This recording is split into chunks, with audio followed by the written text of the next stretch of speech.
I've learned that words are a lot like seeds, especially when it comes to your children, if you're a parent, especially if you're a father.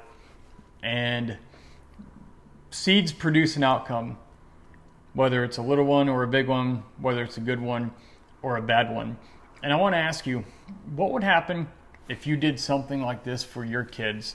This wasn't my idea, but it's something I've done, and they don't know about it yet.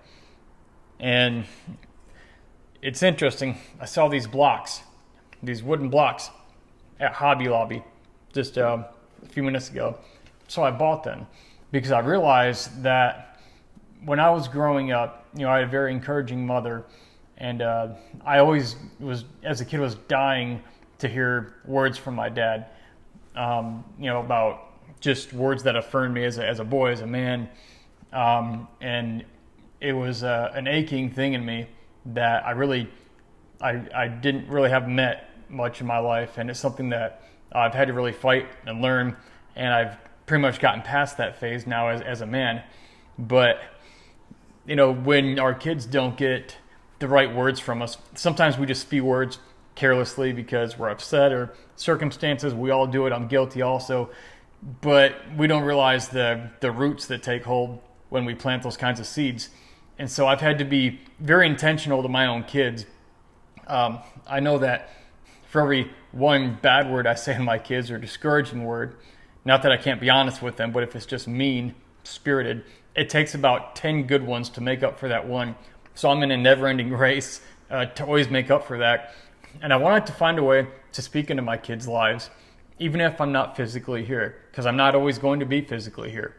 And what I did, I was with my friends Jason and Brian and Doug and a bunch of other dads this past weekend up in Indiana. And Jason told the story about a young lady, I think she's in high school now, and her father had this piece of wood, and he wrote a word on each side of it. On each side of it, he wrote a word that he thought about her. And it turned out that every morning when she got out of bed, for something like 7 or 8 or 10 years or something, she would flip that piece of wood over and read the next word, read the next word. And it meant so much to her. And I thought, why haven't I done something like that for my kids? So I made this for my son, Blake. And it says, "To Blake from Dad." And these are words that I think about him. When I see him, I see that he's strong. I see that he's smart. He's a fast learner. And then I put genius, creative. The reason I put genius, creative, a genius is one definition of a genius is somebody who's exceptionally creative. And my son is an extremely creative person. And, it's not just to have it be an empty, encouraging word. I truly think this of my kid and in each of these words.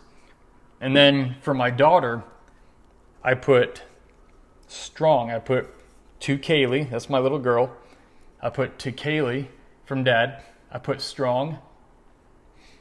I put beautiful. I put smart. And then I put divine, part of God, because everything that exists is a piece of what it comes from. And I believe we come from God, this, the whole source of life. And when you realize you're a small piece of the bigger source of life, of God, that changes your perspective on your identity when your identity gets challenged by things in life that don't have your best interest at heart. And so, again, words are seeds, and we throw them around carelessly, but they're going to produce an outcome, sometimes outcomes we don't like and we don't want, and it makes things even worse. So I want to challenge you today.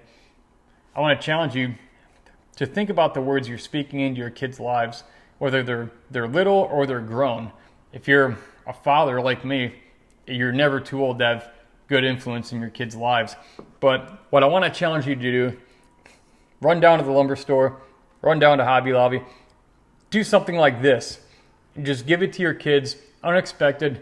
You're not looking for any praise in return. You're looking to plant strong seeds that will grow deep roots so that your kids will fulfill the reason they're here, and that they'll be able to do good in the world and ultimately have a more meaningful life.